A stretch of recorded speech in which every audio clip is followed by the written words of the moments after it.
نحمده ونستعينه ونستهديه ونستغفره ونعوذ بالله تعالى من شرور أنفسنا وسيئات أعمالنا. من يهده الله فلا مضل له ومن يضلل فلا هادي له. أشهد أن لا إله إلا الله وحده لا شريك له، وأشهد أن محمدا عبده ورسوله. اللهم صل عليه وعلى آله وأصحابه والتابعين لهم بإحسان إلى يوم الدين. أما بعد، أوصي نفسي وإياكم بتقوى الله عز وجل. يا أيها الذين آمنوا اتقوا الله حق تقاته ولا تموتن إلا وأنتم مسلمون. يا أيها الذين آمنوا اتقوا الله وقولوا قولا سديدا يصلح لكم أعمالكم ويغفر لكم ذنوبكم، ومن يطع الله ورسوله فقد فاز فوزا عظيما. إن أصدق الحديث كتاب الله، وخير الهدى هدى محمد صلى الله عليه وسلم، وشر الأمور محدثاتها، وكل بدعة ضلالة. Tebaza Allah subhanahu wa ta'ala asharukoledde enteekateeka y'okuwangaalirako mu ddiini y'Obusiraamu. Omubaka alayhi salatu wassalaam yatugamba nti fitina zigenda kujja mu umma, fitina zigenda kukka mu umma. Yumsi rajulu mu'minan wa yusbihu kafiran. Omuntu ajja kuwungeeza nga mukkiriza, naye ebizibu ebinaamutuukako mu maka ge ne mu bulamu bwe okuyita mu kiro, anaagenda okutuuka ku fajiri ng'oledde mukafiiri. Wa yusbihu rajulu mu'minan wa yumsi kafiran. Ate omu ajja kubukeesa abukeese nga mukkiriza, olunaku lugenda okumuyitamu agenda okutuuka ku magharibi nga yakaafuwadde dda. Ffe Allah bw'abanga yatujja ku JUMAH ewedde nga twali wano ng'Abasiraamu, neeno JUMAH ne tukomawo ng'Abasiraamu, wiiki nnamba nga etuyiseemu nga tukyali abo abakyasobola okutegeera nti tuli ba mu muzikiti. Ekyo kyengera kubanga ebigambo by'omubaka alayhi salatu wassalamu byali bituufu, era ne gye tuwangaalira embeera eyo tugiraba gye yayogerako sallallahu alayhi. So twebaza Allah subhanahu wa ta'ala okutukuumira mwene eddiini, tumusaba agituwangaalizeeko, agitutegeeze. Bw'aba ayagala kutujjulula bw'aba atujjululira. Usi nafsi wa iyyakum bitaqwa Allah. Naamira nafsi yange n'ezammwe tutegeere oyo yatutonda Allahu subhanahu wa ta'ala.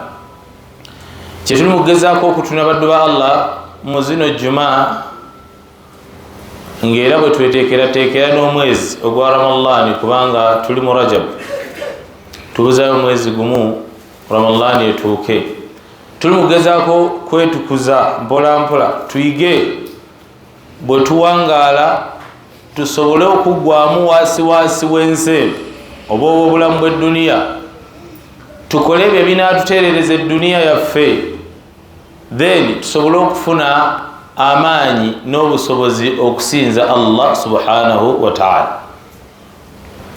So mu kugezaako okweteekateeka tuli mu kutunula mu bigambo bya Allah waffe n'eby'omubaka waffe Muhammad sallallahu alayhi wa sallam, kubanga Allah yatuleetamu omubaka oyo, huwa alladhi ba'atha fil ummiyina rasulan minhum, يتلو عليهم آياته ويزكيهم ويعلمهم الكتاب والحكمة وإن كانوا من قبل لفي ضلال مبين.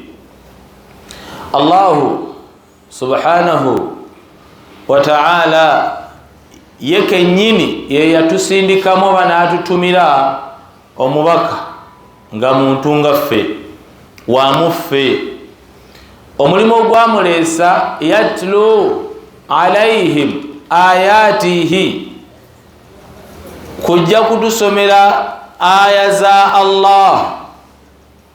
Omulimu ogwaleeta omubaka alayhi salatu wassalam yatlu alaihim ayatihi kutusomera ayati.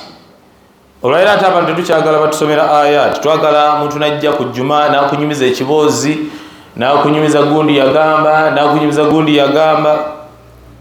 Naye bw'obanga omanyi nti ozenga musika wa nabbi, ekyatumisa nabbi yatlu alaihim ayati kujja kusomera abantu aya za mukama waabwe katonda waabwe.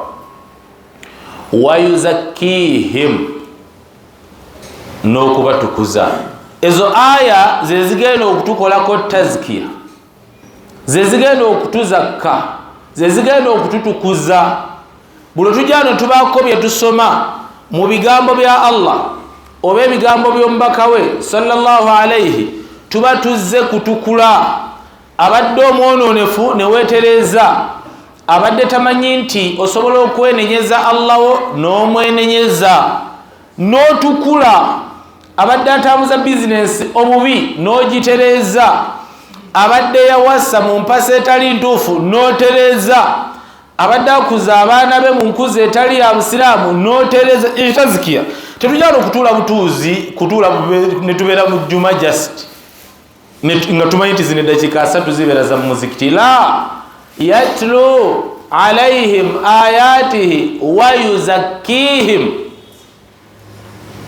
Omugaso gw'okujja nitusomayo aya emu ne tugitegeera, twagala kwetereza. Bwe tujja nitugamba ebigambo by'omubaka alayhi salatu wassalaamu, twagala kwetereza.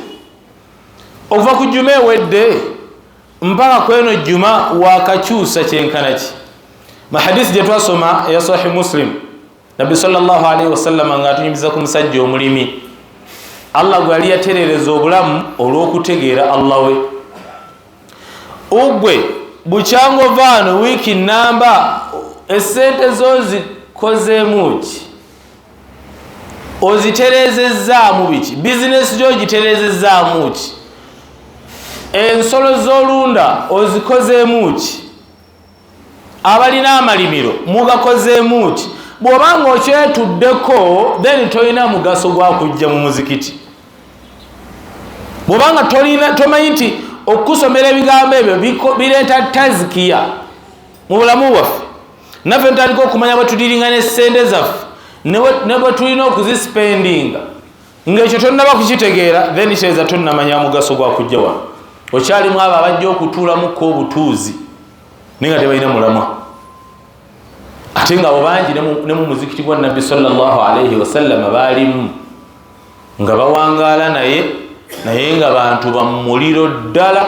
Era Qur'an nebakakasaako nti bamuliro naye nga ate basaalanga naye sallallahu alayhi. So tekyewunyisa kubanga mukana akaseera kaffe oyinza okubeera mu bwotyo. Wabula yenna eyazzenga omutima mulamu newankubadde obadde munafu kyenkana ki, newankubadde obadde mwononefu kyenkana ki, wabula bw'ojja n'omutima nga mulamu n'obaako ebigambo by'owulidde n'otandika okukola tazkiya, g'oli mukkiriza. Kubanga omugaso ogwaleeseza zino ayat okutusomerwa wayuzakkihim. Allah akimanyi tulina obunafu bwaffe. Wa in kanu min qablu lafi dalalin mubin, nga nabbi tannaba kujja dalal, ng'ebigambo bya Allah tebinnaba kutusomerwa dalal gye tubeeramu, nga hadisi z'omubaka tezinaba kutusomerwa dalal. Wabula oluvannyuma lw'eyo dalal Allah n'aleeta huda ku lulimiro omubaka Muhammad sallallahu alayhi. Nabo kibadde Allah mbakubiriza twagala obulamu obulungi ku nsi kuno, naye Allah ye formula gyatuwadde netutukuza netutereza kyetwagala agituwadde mu Qur'an kukola mirimu mirungi n'okumutegeera Allah waffe okubeera n'obukkiriza. Era kyetwalaba ku musajja w'ennimiro Allah gwe yawa enkuba ng'ate agimuwadde especially ye kennyini yekka lwa nsonga nti yategeera Allah we mu nsaasaanya gy'asaasaanyamu byajje mu nnimiro ye. Olwayo biidhinillah tugenda kutulako mu suratu Saba. Allah subhanahu wa ta'ala biki byatugamba ebiyiza okutukolako tazkiya. Allah subhanahu wa ta'ala atugamba laqad kana li saba'in fi maskanihim aya jannatan an yaminin wa shimal kulu min rizqi rabbikum washkuru lahu baldatun tayyibatun wa rabbun ghafur fa'aradu فأرسلنا عليهم سيل العرم وبدلناهم بجنتيهم جنتين ذواتي أكل خمط وأثل وشيء من سدر قليل ذلك جزيناهم بما كفروا وهل نجازي إلا الكفور. badubale zo aya zitumala okwetukuza singa tuba tuwulira Allah kyatugamba ate singa tuba twazze kuwulira twetukuze. Allah subhanahu wa ta'ala atuwa ekyokulabirako buli agala okuwangala obulungi mwene ensi, buli agala bizinesi z'okuterera, famire ekutawaanya, omukyala akutawaanya, baawo akutawaanya, abaana bo bakutawaanya, ab'ekika bakutawaanya, boosi akutawaanya, landlord akutawaanya, neighbor akutawaanya. Formula gye tuliko yeno formula yetuleeta mu muzikiti, ekituleeta mu muzikiti muno wano tujja kusomeramu science, wano tujja kusomeramu engineering, wano si kifo kyakujjanjaba bantu, wano tujja kwetereza Allah waffe yatuteeka ku nsi kuno alina byayagala tukole, alina bwayagala tuwangale. Ekyo kyetwavaako edda. So bw'ojjanga muzikiti manya nti nzize kuconnectinga na mulezi wange totusuubiramu kukugamba binaakusanyusa oba kukugamba bigambo biri ku mulembe. Ffe betwogera byadda myaka 14 eyabyogera yafa sallallahu alayhi. Wabula tuzze kujjanjaba diini yaffe. Allah ayagala kututereeza, ayagala kutukolako tazkiya, tutukule tufuuke abaddu be abalongoofu. Ekyokulabirako kyatuwadde kiri Saba. Laqad kana li saba'in fi maskanihim aya. Abantu be Saba balina akabonero, nabagamba ekigambo kabonero otunulako ne weetegereza n'olaba amakulu. Laqad kana li saba'in fi maskanihim aya jannatan, nabo Allah yali yabawa nnimiro jannatan. Lasi juma atwalaba ku musajja w'ennimiro ne bye yali akola mu nnimiro ye. Wano Allah nabo atuwadde ekyokulabirako jannatan, ennimiro bbiri, an yaminin wa shimal. Allah abateerawo ennimiro bbiri, ku mukono gwa ddyo, ku sayidi ya ddyo ne sayidi ya kkono. Wonna wootambulidde osobola okufuna okugabirirwa kwa Allah subhanahu wa ta'ala. Allah nabawa ensonga, yabagamba kulu min rizqi rabbikum, mulye mu biyengera by'omulezi wammwe, mu bugabirizi bwa mukama wammwe. Kulu, mulye min rizqi rabbikum washkuru lahu, wabula oluvannyuma lw'okulya kolayo kone ku shukuru. Bw'oba olya kola ne ku shukuru. Mu hadisi gye twalaba last juma, omusajja yatugamba nti nze byenkungudde omuteeko ogumu gwa shukuru gwakola mu sadaqa, kutegeera Allah.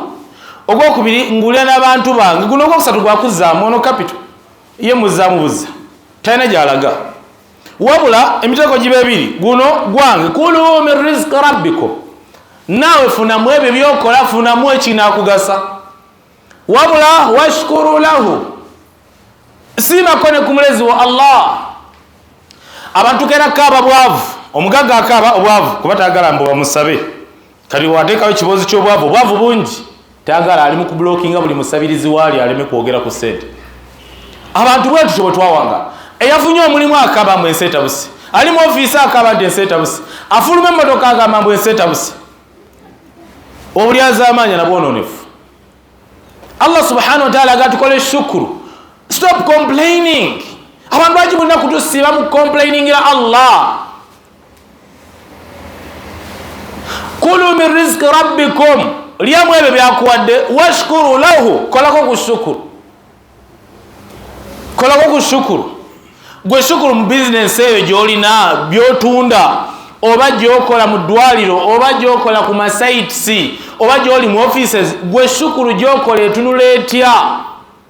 Allah omusiima otya?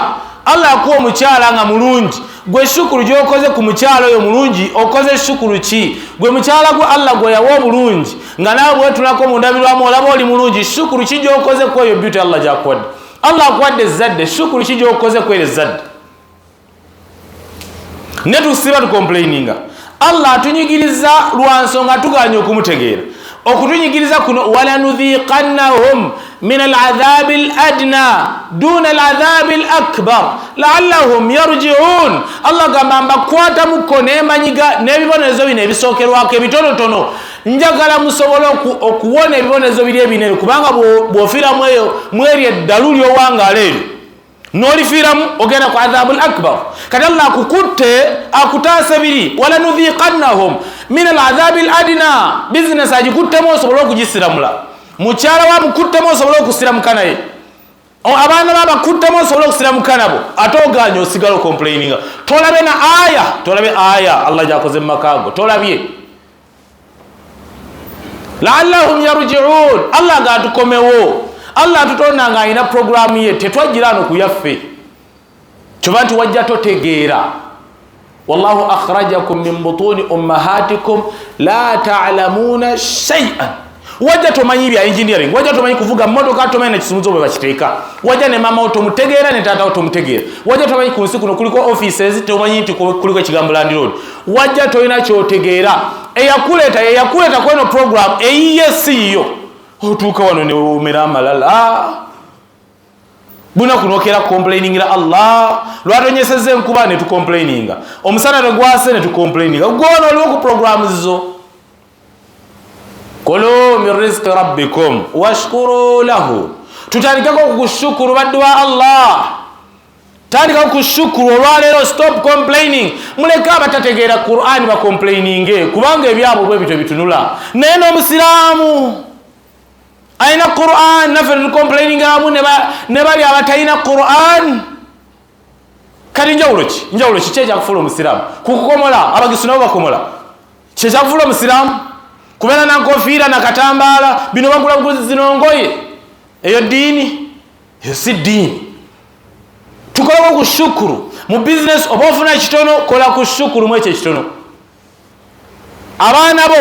Abaana bameka gwe atudde wano alina abaana nga wabasalira aqiika? Bameka balina abaana nga wasala aqiika? Buli mwana gw'olina nga wamusalira aqiika? Kwekwe muweebuzeemu abaana b'olina wabasalira aqiika? Naye tubakuliza zibaside, tubakola kati zi baby shower. Oba ono bugenda bukula bukuzi. Abasiraamu bali ku baby showers.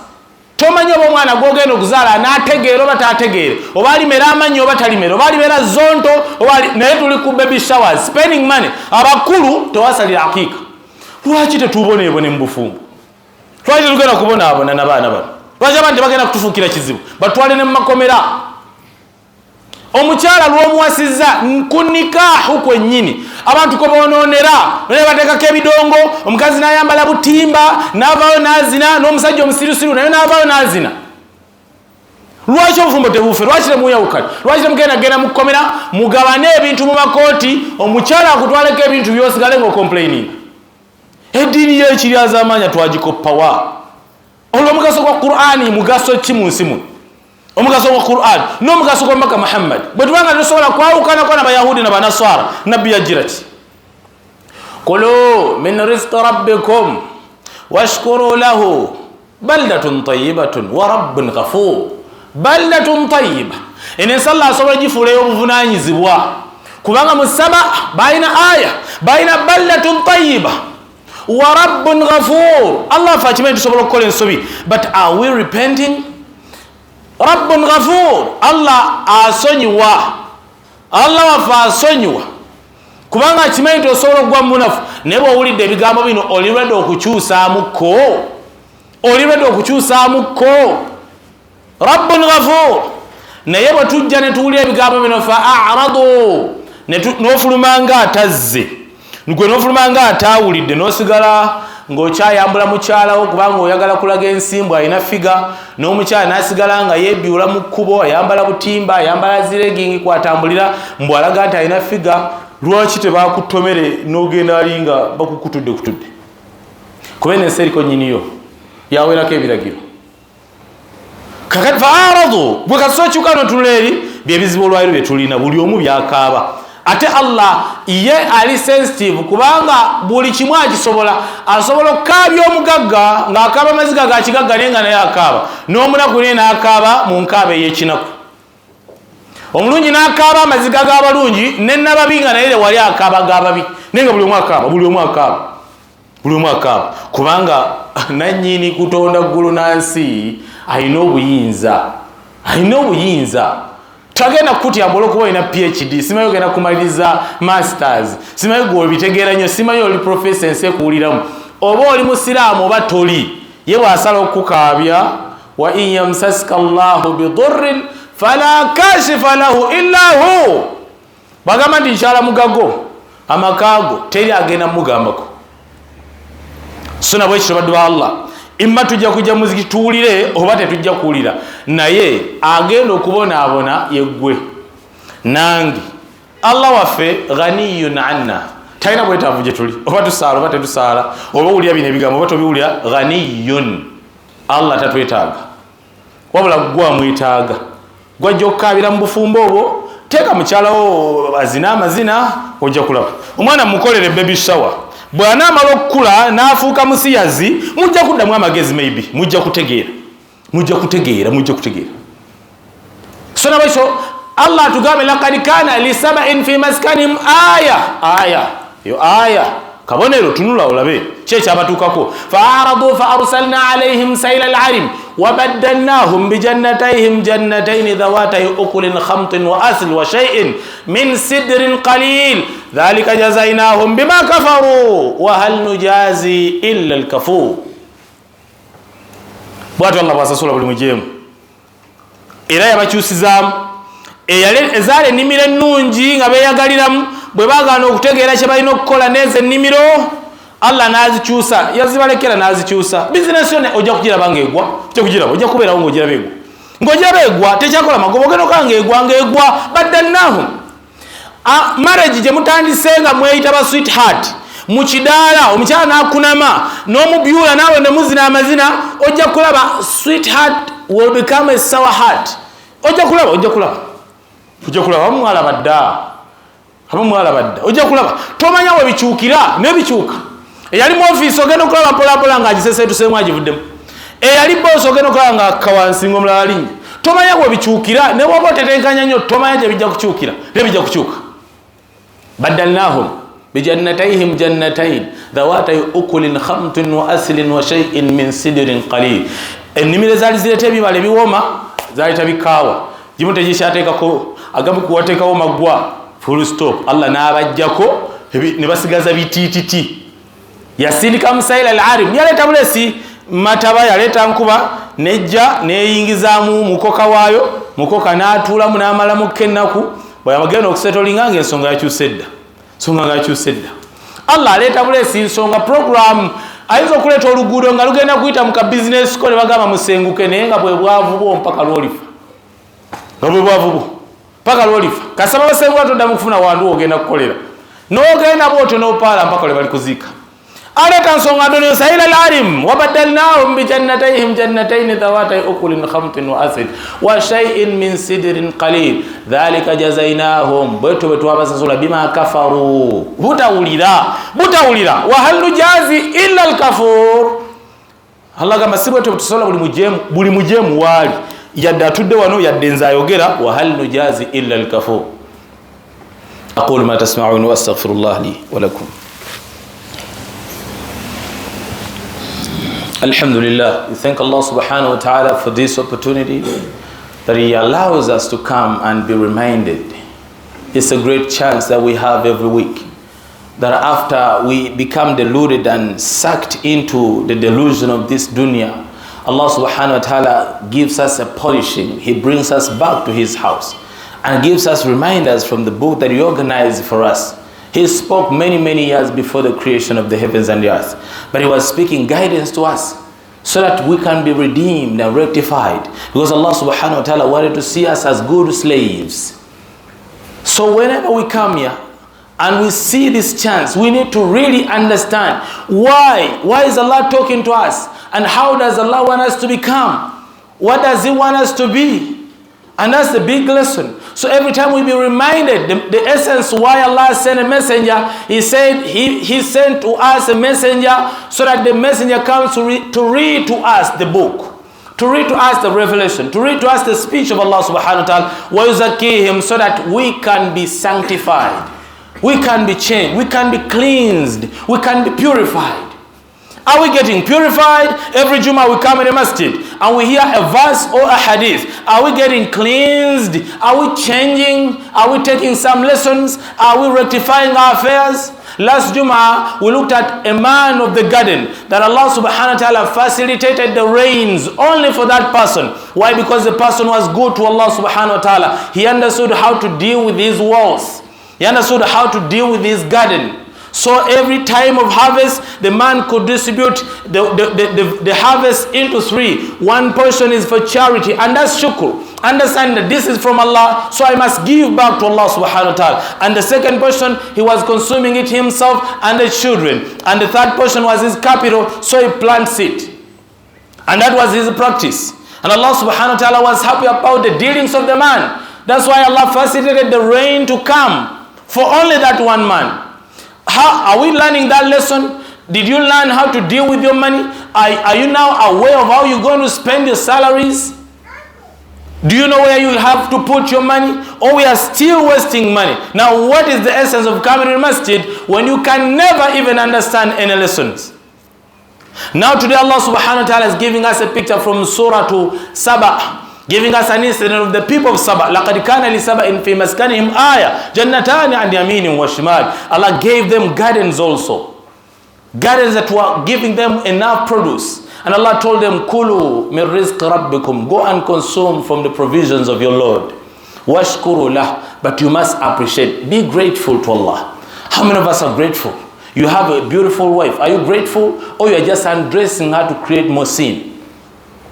If you young sister, you have your figure, you have your beauty, are you splashing it for the people to appreciate you? Or you can use it according to what Allah subhanahu wa ta'ala ordained so that you appreciate?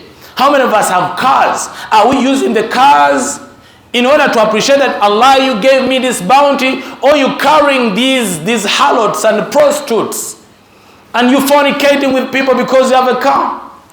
Or you are just boastful about those people who don't have the cars? Some of us were landlords in a country like this where every person is crying. Are you appreciative that you're a landlord? That some people are just renting? When you have what to eat, are you appreciative of that? Do you know that many people are not eating the way you're eating? This is what Allah wants us to do. He wants us to take a lesson.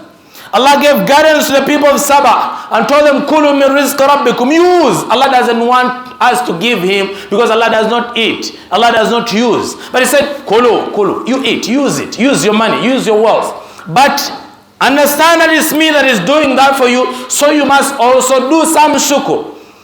And when Allah subhanahu wa ta'ala says you spend, He doesn't just spend to me. You give your neighbor, you give your siblings, you give your mother, you give your wife, you give your children. That's how Allah wants a shukr. He does not use your money, but help others. That's the way you can understand and show Allah subhanahu wa ta'ala that indeed Allah, I'm appreciative that you gave me. Maybe you have not given these people. I should give them on your name. كُلُوا مِنْ رِزْقِ رَبِّكُمْ وَاشْكُرُوا لَهُ بَلْدَةٌ طَيِّبَةٌ وَرَبٌّ غَفُورٌ. It was a very beautiful city where Allah's mercy was descending every other time. وَرَبٌّ غَفُورٌ, and a forgiving creator, a forgiving sustainer. Allah could forgive them. You fall short. Allah knows we fall short. But are you ready to rectify yourself? If you have been messing up all day long, are you ready to rectify after hearing the guidance from Allah subhanahu wa ta'ala? Are you going to change your life? Are you going to rectify the dealings that you deal in? We are wasting money on baby showers and flamboyant weddings, But have we appreciated the children that we do have? Have we held the aqiqah in our homes for all our children? Or we are just welcoming children we don't understand whether they're going to become human beings or devils? Wasting money like that. Are we appreciating Allah subhanahu wa ta'ala in whatever He has given us? Can we stop complaining? Muslims, can you stop complaining to your Lord? And we begin to make shukr. Leave other people to complain, they have no guidance. We have the guidance from Allah subhanahu wa ta'ala. Can we stop complaining? At least you take that lesson. I'm not going to complain any longer to Allah subhanahu wa ta'ala. I'm going to appreciate my Lord. However small or big He has provided me, I will appreciate Him. Maybe Allah subhanahu wa ta'ala will increase you. That's the big lesson. You go and read Surah Sabah on your own and see what Allah subhanahu wa ta'ala has encapsulated. And maybe when we settle with that book and pick the guidance from the book, we shall become better human beings. وختام وصلي وسلم على سيدنا محمد حسن الله مخبرنا وآمر إن الله وملائكته يصلون على النبي يا أيها الذين آمنوا صلوا عليه وسلم تسليما اللهم صل على محمد وعلى آل محمد كما صليت على إبراهيم وعلى آل إبراهيم إنك حميد مجيد اللهم بارك على محمد وعلى آل محمد كما باركت على إبراهيم وعلى آل إبراهيم إنك حميد مجيد وارض اللهم عن أئمة الحنفاء أبي بكر وعمر وعثمان وعلي وعن بقية الصحابة رضوان الله تعالى عليهم أجمعين اللهم ربنا آت نفوسنا تقواها وزكها أنت خير من زكاها أنت وليها مولاها اللهم ربنا أرنا الحق حقا وارزقنا اتباعه وارنا الباطل باطلا ولا تجعلنا اتباعه ولا تجعله ملتبسا علينا فنضل واجعلنا للمتقين إماما اللهم ربنا إنا نسألك خير ما سألك منه عبدك ونبيك محمد صلى الله عليه وسلم وعبادك الصالحون ونعوذ بك من كل شر استعاذك منه عبدك ونبيك محمد صلى الله عليه وسلم وعبادك الصالحون أنت المستعان وعليك البلاغ ولا حول ولا قوة إلا بالله.